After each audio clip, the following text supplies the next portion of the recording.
This week in Parshat Korach,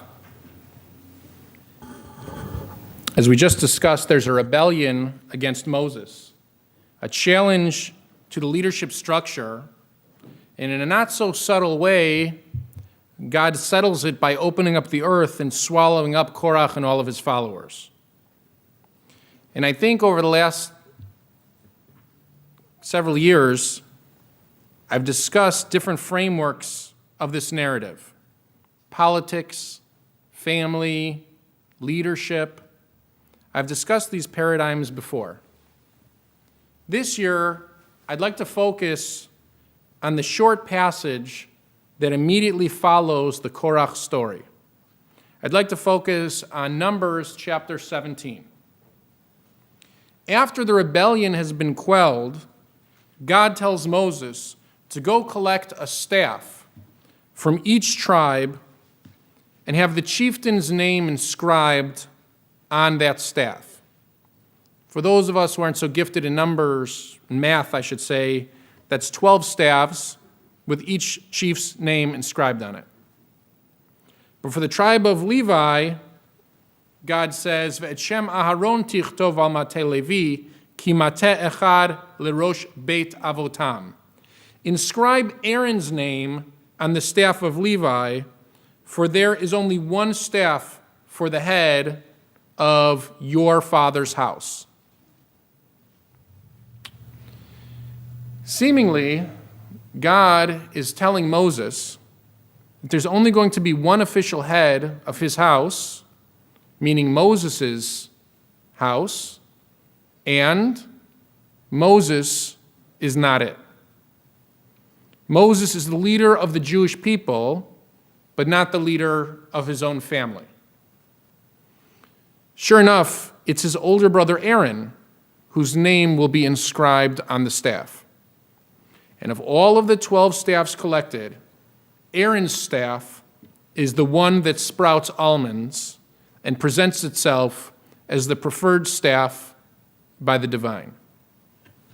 The Talmud tells us in Tractate Yoma that this special staff with Aaron's name and blooming almonds, this staff stood as a symbol in front of the Holy Ark in the Beit HaMikdash until King Josiah, who ruled Judah roughly around the 7th century before the Common Era.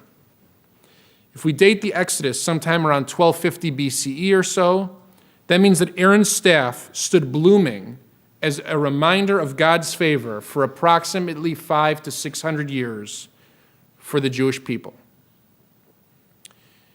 For hundreds of years, the Jewish people approached our central place of worship, the Beit HaMikdash, our holy temple in Jerusalem. We approached the place observing holidays according to the laws of Moses, and we saw the miracle involving Aaron. This week, after hearing about the dangers of political rebellion and family infighting, the Torah presents us with a sibling relationship that always takes me by surprise. After all, the first sibling relationship the Torah presents us does not end so well. Cain and Abel don't end up reconciling.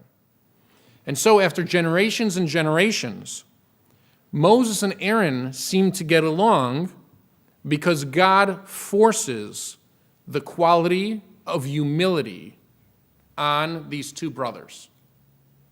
Aaron was the oldest, but he was not chosen as the leader and redeemer of the children of Israel. Moshe Rabbeinu, our teacher, our rabbi, the one who wrote down the Torah from the voice of the divine, he is neither our ritual Kohen Gadol, high priest, nor is he seemingly the head of his own family. And this paradigm between the two brothers always strikes me because I don't think that we consider their personal relationship enough. We're told that Moses was the most humble man ever, a humble leader. Can you imagine that? I'm not sure I've seen one in my lifetime. Do you remember what humility looks like? Do you remember when cameras were made to point outward, to capture images in the world, as opposed to face ourselves so that we could remember what we looked like just moments ago? Think about selfie mode for 1 second and how Moses couldn't even have imagined people wanting to take pictures of themselves to show their friends who are standing right next to them as they take the pictures. What would the world look like if our leaders didn't want to build monuments in their own honor? What would it look like if our modern presidents didn't want to name their presidential libraries after themselves? What if we lived in a world where leaders actually wanted to build libraries and organizations to address issues, to help other people as a result of their time in office? It seems to me that many of us today are concerned about teaching our children how to resist, how to rebel, how to fight for ideals. And this comes more naturally to us. And when it does, that means that many of us focus on the headlining story in Parshat Korach. Few of us focus on the second section that he immediately follows about the story of the staffs and Moses and Aaron. And even less of us read that section about Aaron's staff and think about and consider and empathize with Moses' feelings. It is, in fact, humility that we're missing from our society today, especially in the Jewish world.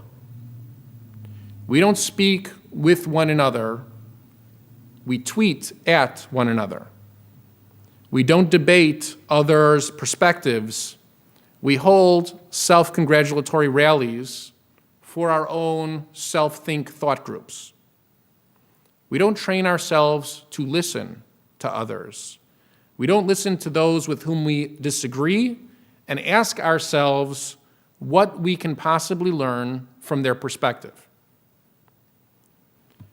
I thought this week about the power of a Jewish child visiting the Holy Temple in Jerusalem around the time of King Josiah.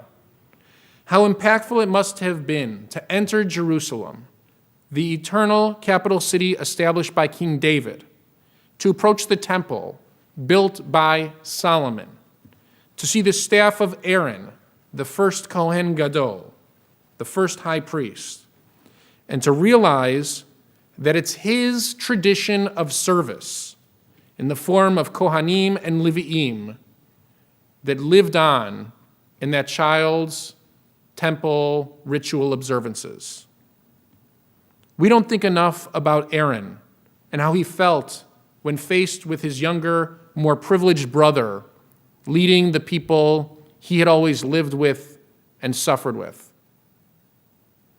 Who could ever be a greater servant for God and the Jewish people than Moshe Rabbeinu?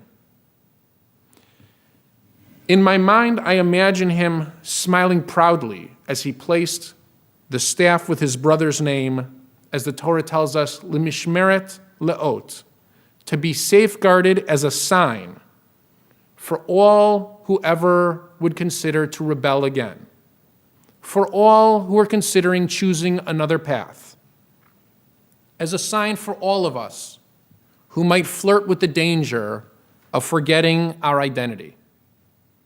The staff was to be safeguarded for us, for all times. And perhaps that's the key for ultimate service. Devotion without any expectation of credit for ourselves. This week, perhaps it's time for us to follow the Torah's message and to help our brothers and sisters bloom, to help our neighbors succeed. Try it with a singular act this week. Ask a friend, a neighbor, a colleague, dare I even say a sibling. Can I help you with something? Anything. Can I help showcase you in some way for the world that you can't for yourself? Can I help alleviate even just an ounce of stress from your life?